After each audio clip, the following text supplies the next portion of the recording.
Hey ladies, surprise live today. I had a few minutes and I wanted to talk about what I posted about earlier in the week, non-scale victories.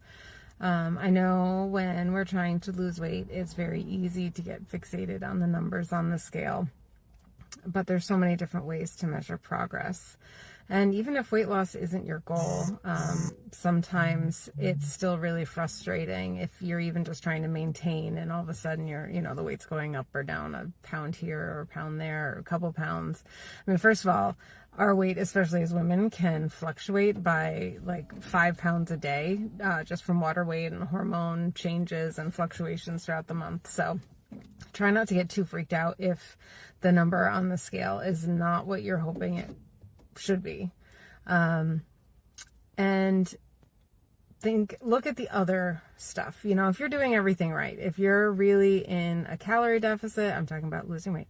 If you're really in a calorie deficit, whether or not you're exercising, your body should be burning fat. So remember that, stay the course if you're really in a calorie deficit.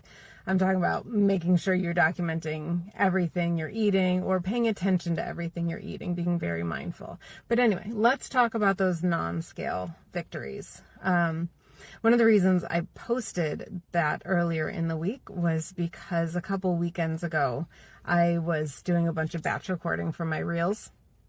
And one of the things I was recording was my kids and I were doing a couple of fitness challenges together. And between the two of them and myself, I wound up spending probably an hour or so outside with my kids. And it was so much fun. But for a solid half hour of that, I was holding a plank with my kids trying to go around my body. So I was holding up their body weight one at a time.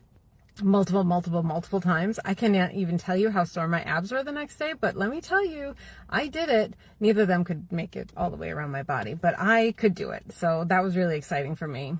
And then my daughter and I were doing like a squat dance challenge, and we struggled so bad with the choreography. But once again, it was a half an hour.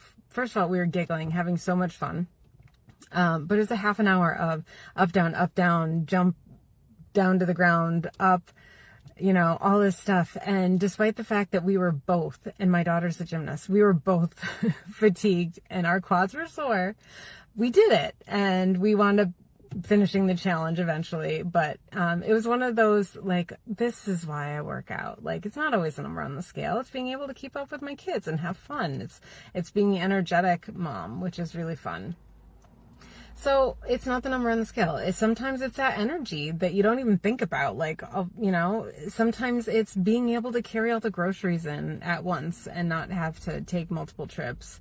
Or your pants fit a little bit looser. Or somebody compliments you, which I know it's harder to get not to get compliments. But when I first lost weight, I got commented on all the time at work, which I'm sure nowadays would not be quite kosher.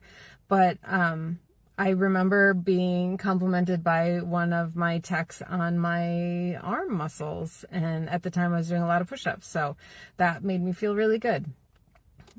So I just encourage you, regardless of your fitness goal, think of all those little successes, those little victories. And they're not so little, but sometimes we overlook them. Sometimes the changes are so subtle that we don't even realize what's going on until somebody else notices them. Or, you walk by a mirror and all of a sudden you're like, hey, my butt looks good. I was actually rewatching some of the videos I batch recorded. And I was doing jumping jacks in one with my back to the camera. And when I was rewatching, I'm like, oh man, my back looks pretty good. And we don't see our backs very often. So just think about that. Next time you look in the mirror, if you're on a fitness journey, just take a second look. See how you feel.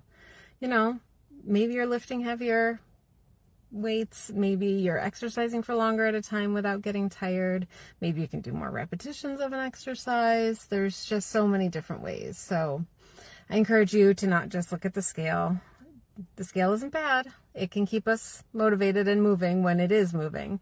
But remember that it's not, your worth is not based on the number on the scale. Okay. I hope you have all had a great week and a great weekend.